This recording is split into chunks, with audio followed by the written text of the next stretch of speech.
আমি বলেছিলাম ওনাকে আপনাকে ফোন করার জন্য। ও আসলে আপনারা যদি আমাকে একটু হেল্প করেন P7 অবধি, ওকে যদি একটু পৌঁছে দেন।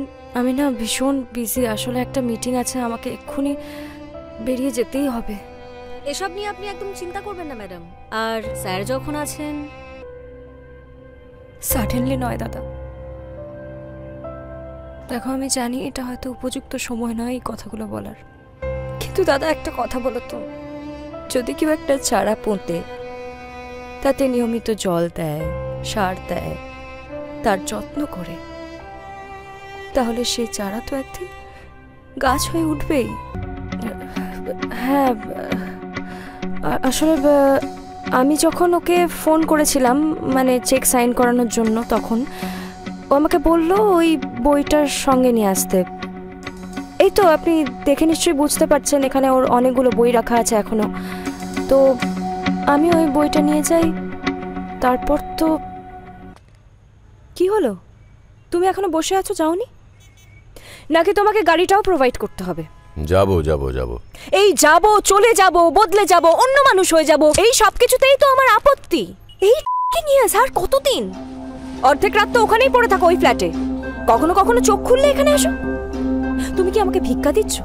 আমার তো ভিক্ষার প্রয়োজন নেই। তার শিল্প সত্তা ভুলে যদি শিল্পের উপাদান নিয়ে ব্যস্ত থাকে, সেটা নিয়েই মেতে থাকে, তাহলে তাকে তো মাসুল দিতেই হবে।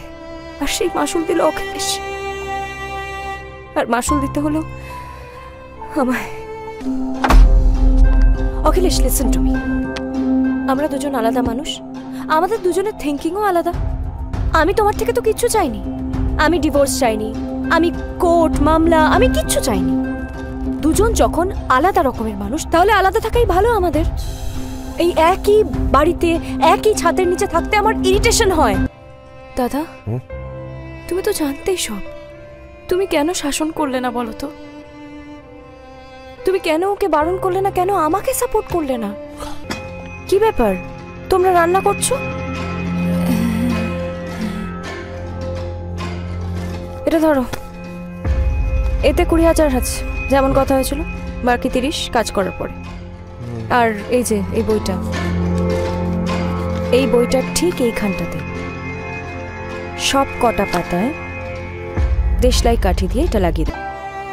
কেউ যদি বহুগামী হয়, জীবন যদি তার বেলাগাম হয়, তাহলে তার শত্রু হবে, এটাই নিয়ম। আর সে যদি থামতেই না জানে, তাহলে তো একদিন শত্রু বাড়বেই। মুম্বাই থেকে আমাদের অফিস যখন রেনোভেট করতে এসেছিল, তখন কনফারেন্স রুমে তোমার ছবি টাঙানো ছিল, তাতে তোমার নাম একেবারে জলজল করছিল। আমার সাবঅর্ডিনেট যারা আছে তারা সেই ছবি দেখতো আর আমার দিকে তাকাতো, কিন্তু আমার ফিলিংটা তুমি কখনো বুঝতে পারবে না। শিল্পী তো উদার মনের মানুষ,